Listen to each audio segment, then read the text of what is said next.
Bismillahir Rahmanir Rahim. In the name of Allah, the most compassionate, the most merciful. May Allah's peace and blessings be upon the soul of the Holy Prophet and his purified progeny. Dear brothers and sisters all over the world, Assalamu alaikum, and welcome to yet another edition from series of Quran and Today's Life. In this series of programs, as you might have already been following these programs or not, we are in fact discussing to the ways that we can grasp some information, in fact, a Quran-based training points from the Holy Book of Allah. In our previous discussion, Hujjatul Islam Muhammadi, Islamic scholar from prestigious Hawza Ilmi of Qom, helped us with his informative, elaborations. In this session also, inshallah, we'll be with you with the same issue and discussion on respecting parents and the points that we can catch from the Holy Quran in this regard. In fact, the respect of parents from the Quranic perspective. Before starting our discussion, I'd like to thank Hujjatul Islam Muhammadi in his presence in this studio, and also ask him to have his introductory remarks. Assalamu alaikum and welcome. Wa alaikum assalam wa rahmatullah. Thank you very much. If you let me, I want to start with a short summary of the last session, the previous session that we had. Please. And inshallah, I will go to the other issues, inshallah, afterward. In the last session, we talked about the necessity and the importance of respecting parents and venerating parents or one's parents. And we said that the reason that Allah subhanahu wa ta'ala has emphasized on this issue is that family has a very great role in one's individual life together with his social life. Because he, on one hand, is going to be a person, he wants to be a person, a prosperous person in this world and in the hereafter. And on the other hand, he will be the former of the society or the coming society and coming generation. And then we provided the respected viewers and you yourself some statistics about the collapse status in the West. The collapse of family in the West or Western countries. And then we concluded with some of the verses which were talking about the responsibilities on children's shoulder towards their parents, and the duties of duty bound that concerning the let's say the verse from chapter of Isra that we discussed at that time. Today I would like to ask you another aspect of these, let's say, duties that duty bounds have. We see that these duties that we have towards our parents has shown themselves in some other, let's say, fields of Islamic era, that is in jurisprudential aspect. For sure we have some duties from fiqh aspect, or jurisprudential as the English says. Can you please tell us what are these duties? It's, for example, famous that, the older son has the responsibility of taking, for example, the qada prayers of the deceased father and mother. The kind of these examples are plenty in our fiqh, in our jurisprudence. Can you please make us more familiar with this aspect and tell us what are the duties that we have in this regard? Actually, there are so many, as you said, there are so many ahkams and there are so many jurisprudential issues or rulings with regard to venerating parents. Okay, but I just want to name some of them, maybe the most important ones. For example, it is sometimes a child wants to go on a trip, okay, but his parents or her parents does not want him or her to go on this journey. Yeah. If this journey that this person, this individual takes bothers the parents, okay, it will be haram. This journey, going on this journey, is haram, okay. So. And this is and there come another actual issue, or ruling, which is when this person goes on this haram trip or haram journey, he has to offer his prayers or her prayers in a complete way, okay? Not qasr, okay? Because usually when somebody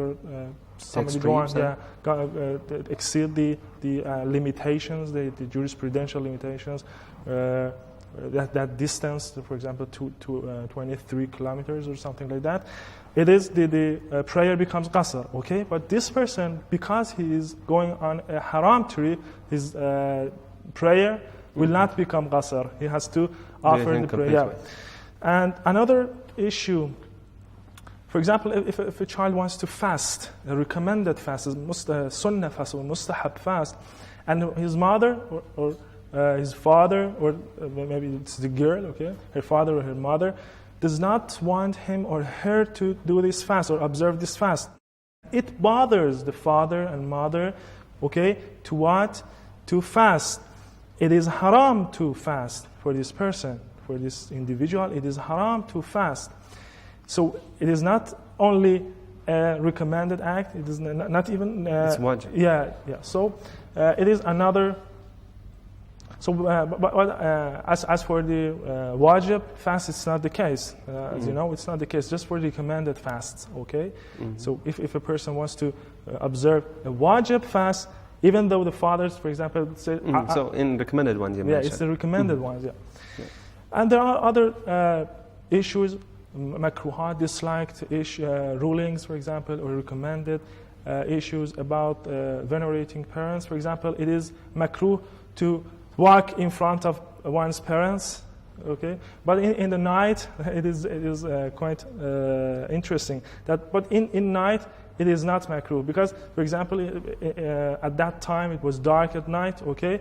So if the child walk in front of his father or mother, if there is, for example, pitfall or is a hole, it is better that the child fall into the hole and not the father. So in night, it is not makruh for a person or for an individual to walk in front of his father or mother, but in day it is makruh because it's sort of disrespecting father or mother. Very true. And for example, they want to sit in some place. It is makruh that the child sits down earlier than his father or mother, or So it is. So there are so many rulings with regard to this issue. So they cannot be enumerated in this program. Yeah. It was interesting that you just mentioned that. In fact, walking in front of parents is makruh, and it shows the importance of the discussion. In fact, let's go to the meaning of the verse وَبِالْوَالِدَيْنِ إِحْسَانًا. What does it signify? What does it mean that you should be kind to your parents? Does it mean, normally as we are kind to our parents, or does it have some other connotation and denotations that we can grasp based on the exegesis that we take from great interpreters of the Holy Quran? First of all, I have to emphasize on this point that sometimes we go to some verses of the Holy Quran and we see something, all right? We see something that is not that mentionable, all right? We think about that verse and we say something, we think about that verse and we say, okay, that is what this verse says. But sometimes when we contemplate more, all right, and think about that verse more than usual, we come and we dig deeper. We can find so many beautiful points about, for example, that particular verse. One of the verses that is so beautiful and contains so many points with regard to venerating parents is this beautiful verse, وَبِالْوَالِدَيْنِ إِحْسَانًا. Yeah. I would like to point out some of these points or pointers, and I think these are so nice. These pointers are so nice, which are derived by the interpreters of the Holy Quran. This is the verse. I want to recite the verse from its beginning because we have maybe I choose some points and portion of that, and I will elaborate on that. أعوذ بالله من الشيطان الرجيم بسم الله الرحمن الرحيم وقضى ربك ألا تعبدوا إلا إياه وبالوالدين إحسانا إما يبلغن عندك الكبر أحدهما أو كلاهما فلا تقل لهما أف ولا تنهرهما وقل لهما قولا كريما. We want to elaborate and we want to focus on the first part of this verse. وَقَضَى رَبُّكَ أَلَّا تَعْبُدُوا إِلَّا إِيَّهُ وَبِالْوَالِدَيْنِ إِحْسَانًا. Your Lord has decreed that you shall not worship anyone except Him, and He has enjoined kindness to parents. First of all, I want just to point out, because the time is short, and I want just to point out these points and pointers. First of all, this beautiful verse says this phrase, this particular phrase, وَبِالْوَالِدَيْنِ إِحْسَانًا, is repeated in the Holy Quran 4 times. Okay? And this shows how important this verse and the concept of this verse is. Okay? The second point, number 2, it says قَضَى رَبُّكَ, Allah or your Lord, verdict. Okay? What is verdict? When there is a ruling or there is a teaching that could not be suspended or abrogated, it is, they call it qada. In Arabic, Allah subhanahu wa ta'ala, when use this word qada, it means that it cannot be suspended in any way, in any condition, under any condition, and it cannot be abrogated as well. So, number 2, venerating parents cannot be suspended or abrogated. Number 3, it is mentioned right after the Tawheed. Allah subhanahu wa ta'ala in the beginning of this verse says, وَقَضَى رَبُّكَ أَلَّا تَعْبُدُوا إِلَّا إِيَّاهُ. The concept of Tawheed, the concept of oneness of Allah subhanahu wa ta'ala. Does it mean that it is right after the concept of Tawheed? Just right after the concept of Tawheed, Allah subhanahu wa ta'ala put this. Does it mean that it is prior to saying prayer or doing fasting? Some might say, okay, it is so important. Venerating parents, sometimes, as you know, there are some traditions from our infallible imams that say respecting a person or the of a person or the honor of a person is more honorable and respectable than the holy Kaaba.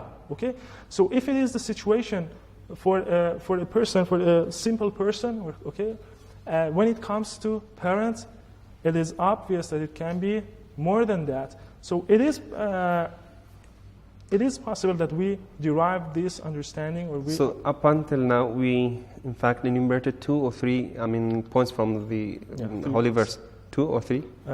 Was in the middle of the 3, but okay, we can inshallah elaborate on the 3. So the first one, that it was a verdict by Allah subhanahu wa ta'ala, and the other one that it was right after Tawheed. That is, it shows again the importance of... The first one was it is repeated 4 times in the Holy Quran. وَبِالْوَالِدَيْنِ إِحْسَانًا. If we don't, inshallah, we shall discuss the remaining points after a very short break. Dear viewers, please stay with us. We'll be back in a few seconds, right after a short break.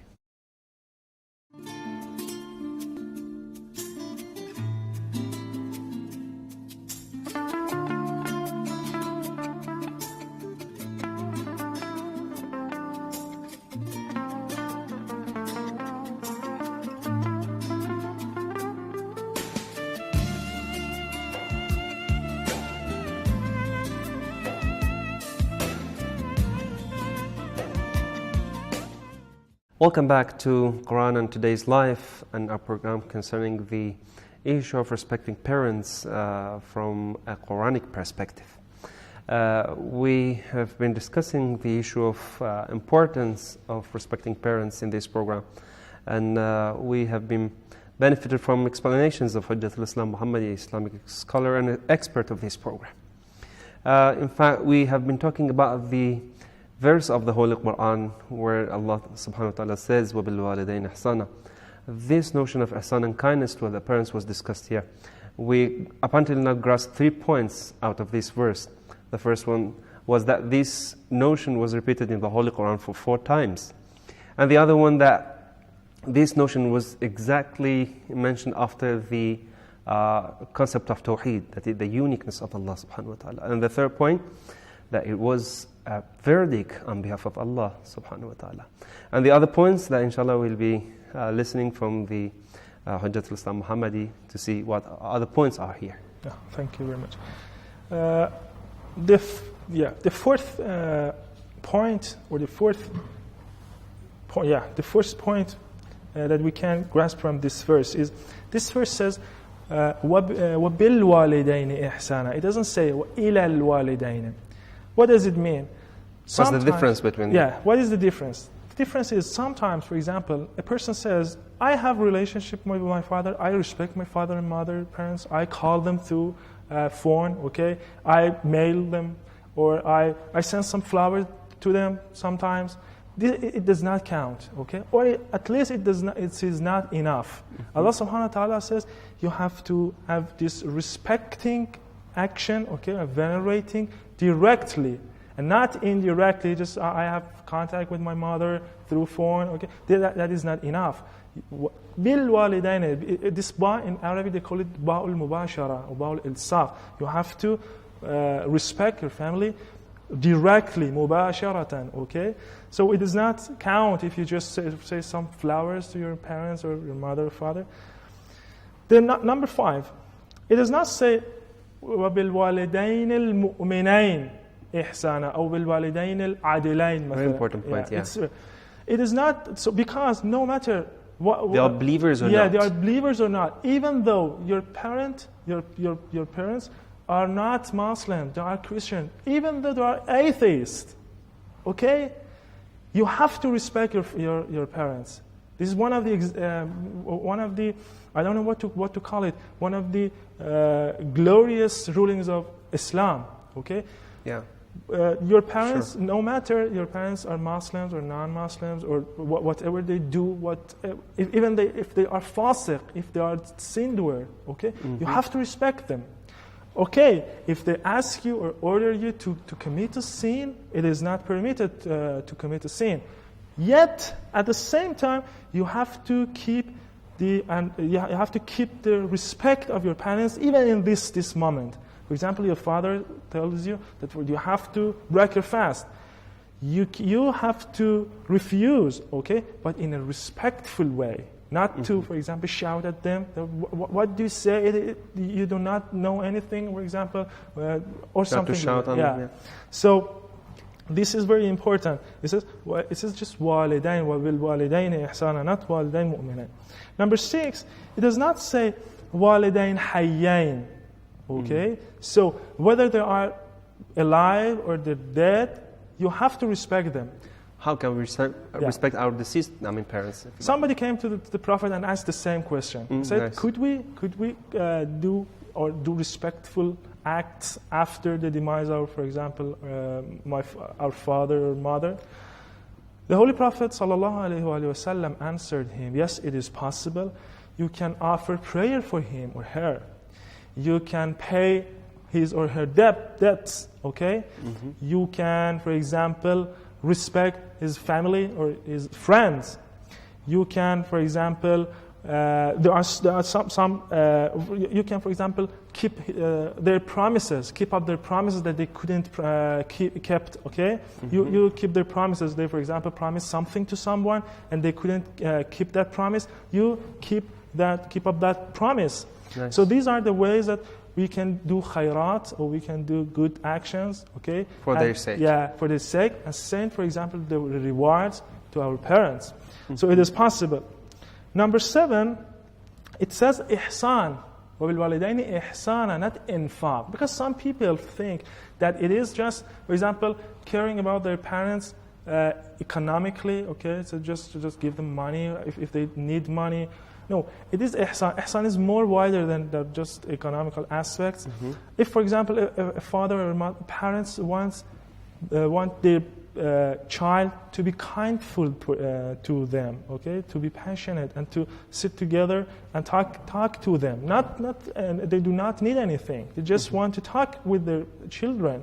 This is the least duty on the shoulder expectation that a person can have. So this is sort of ihsan and not infaq. This is number 7. Number 8. No matter how old are you or what position you have, no matter, even if you are a marja, even if you are, for example, a brain surgeon or even a president, you have to respect your father and mother, okay, your parents. So there are so many stories, beautiful stories about our ulama. I want to tell you one of these stories. Ayatollah Mar'ashi Najafi is one of the greatest scholars. He has demised, I don't know, maybe 10 years or 20 years ago. But he said, when I was in Najaf, one day my mother told me that go upstairs and call your father to come down, and we want to have lunch. Okay? Mm-hmm. He said, I went upstairs. I saw my father sleeping. I was wondering what to do. I didn't know what to do. From one side, my mother has ordered me to wake up my father, and to call my father. And on the other hand, I didn't want to wake my father up. Mm-hmm. All right.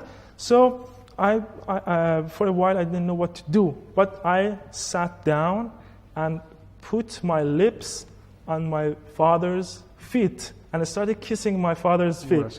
And after a while, my father felt that and woke up and said, "What are you doing?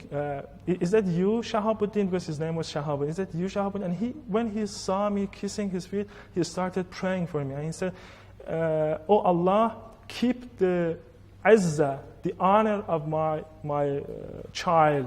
Keep the honor of my child, and give honor and glory to my child." And Ayatollah Mar'ashi Najafi used to say that with that prayer of my father, whatever I have it from my prayer of my father. Nice. So this is the way that our great ulama respect their parents. This was number 8, and last one, number 9. It does not say al-adl wal-ihsan. Because in some other verses we have you can treat people with adl or ihsan, okay? Mm-hmm. With adl or ihsan. Inna Allah ya'muru bil adl wal ihsan. What does it mean? It means justice and sometimes retaliation. For example, if a person shouts at you, or for example start to beat you, you can retaliate, provided that you do not exceed the limits. Okay, it is okay in Islam. But when it comes to parents, it is not okay. It is not permitted. So if your parents shout at you or your parents beat you, retaliation is not allowed. Retaliation is not okay. Is not allowed. So it does not say وَبِالْوَالِدَيْنِ الْعَدْلِ وَالْإِحْسَانِ. It's just ihsan. Okay, you have to just do ihsan. Exactly. But other people, you can forgive them, do ihsan, or do retaliation, do adl. But when it comes to parents, you just have to do ihsan and not retaliation. So this is just a couple of points that I mentioned. And there are some of the scholars derive 20 points. 20 points out of this verse. That's 9. Very nice. Among all these points that you have mentioned, and all of them for sure were interesting and in fact beneficiary for us as Muslims and duty bound. The second and third, I don't know if the numbering is the same as yours, that I have mentioned, wrote here, that is whether they are believers or not believers, whether they are alive or dead. The kindness is obligatory, mandatory towards them. And the other one, no retaliation is allowed. As the last question, I'd like to once again tell us, is there any other way that we can, for example, respect our parents while they are deceased? For example, just as you said, keeping the promises that they have already left. Is there any other thing, reciting the Holy Quran, or is it a sort of kindness towards them? Reciting the Surah of Fatiha, is it also a kind of kindness towards them? Yeah. As you said, all of the acts of worship, it could be done by the child, okay, by the children, and the child sends the reward of that thing or that so act of worship to if the answer to this question is yes, so the kindness here is not just a behavioral action. It can be by prayer, it can be by worship, Yes. so different sort of way. Yeah. Thanks again for your presence in this program, and you, dear viewers, for staying tuned with this program up to the end. I hope that this program was useful for you, inshallah. You will be the viewer of the next sessions of this program in our next programs, inshallah.